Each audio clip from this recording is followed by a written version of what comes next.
Hey ladies, have you heard a lot about intuitive eating and wonder if it's for you or where do I even start? I'm Lisa Dahl, intuitive eating and body image health coach. As a former dieter, I now support women to break free from dieting, diet culture, and to undiet their life so that they can be happy, healthy, and confident in any size. In this video, I'm going to share with you 5 strategies on how to ditch the diet and be on your path to practicing intuitive eating. So let's dive in.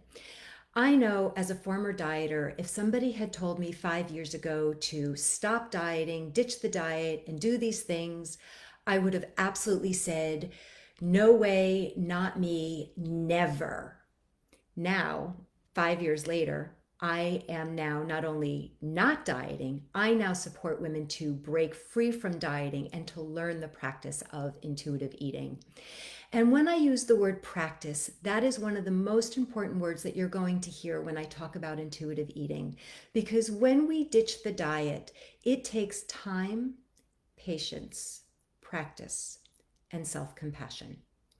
It is not something that you wake up and do. And I know that that diet makes us feel safe and that we worry that we're going to be out of control when we stop dieting. And again, I repeat, time, patience, practice, and self compassion so that you learn to be the expert on you. So let's dive into those 5 strategies. And the very first one, this one is probably the hardest one to comprehend or to even begin to think about. And that is to stop weighing yourself. And I know as a dieter that getting on that scale is part of our morning routine. And I know with that morning routine comes the mantra, it's either going to be a good day or a bad day. So if it's a good day, we have just a little bit of wiggle room. We don't have to be so restrictive. It's exciting to go into our closet. We can wear what we want to wear. If it's a bad day, all of a sudden getting dressed is filled with drama and trauma. And we promise ourselves that we're going to restrict and we're going to deprive and we're going to do the day a little bit better. So the bottom line is that that scale doesn't help us in any way. So when I talk about stopping to weigh yourself, I'm asking you to dip your toes in because I know going cold turkey is super hard. So if you weigh yourself every day, I'm asking you to just skip one day this week and practice skipping one day over the next few weeks. If you were like me and you weighed yourself multiple times a day, I'm asking you to just skip one of those weigh-ins, just one. And most importantly, when you skip that weigh-in, I want you to think about how do you feel? Think about how freeing it is to not have to think about, is it a good day or a bad day? Because sometimes we can be in a great mood and then all of a sudden everything goes to crap when we get on that scale because it doesn't reflect how we feel. So the first strategy is to ditch the scale.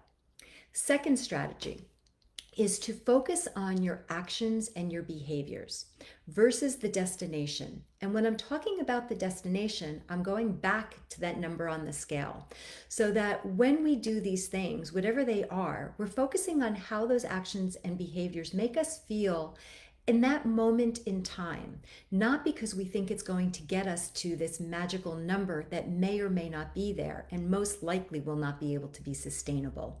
So learn to focus on the actions. When you make your choices, how do those choices make you feel? Because the ones that make you feel good are the ones that you're going to do over and over again, not because they're supposed to get you somewhere.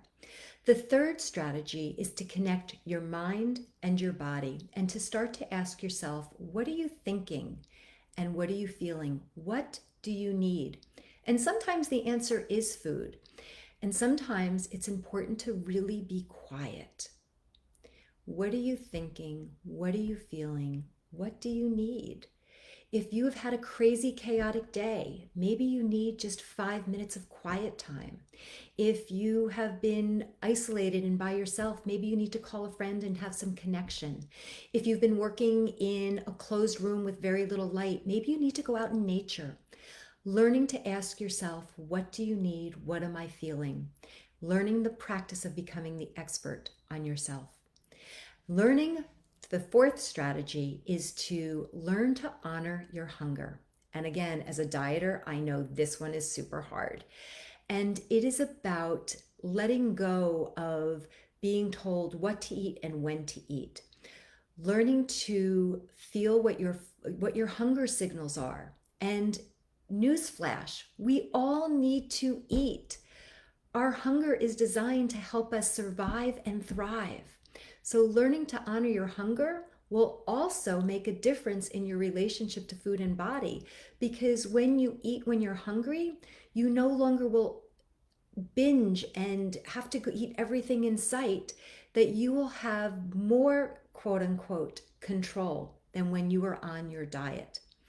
Feeling your fullness. And this takes experimentation, because as dieters, we're so used to being told what to eat and not really thinking about or being allowed to think about our fullness. So you're going to understand the hunger cycle as you move into eating and feeling your fullness to being comfortably full and experiencing overfullness, because it happens to all of us. And again, remember that the practice of intuitive eating is a practice. None of us, including me, are going to get it right all the time. So you cannot fail this. So to recap, learning to ditch the diet and to become an intuitive eater takes time, patience, practice, and self-compassion. And the 5 strategies are to stop weighing yourself, focus on your actions and your behaviors, asking yourself, what are you thinking? What are you feeling? Learning to honor your hunger, feel your fullness. And what this is really telling you is learning to connect your mind, your body, and your food. With those strategies, you will be on your path to becoming an intuitive eater. So if you are ready to ditch the diet,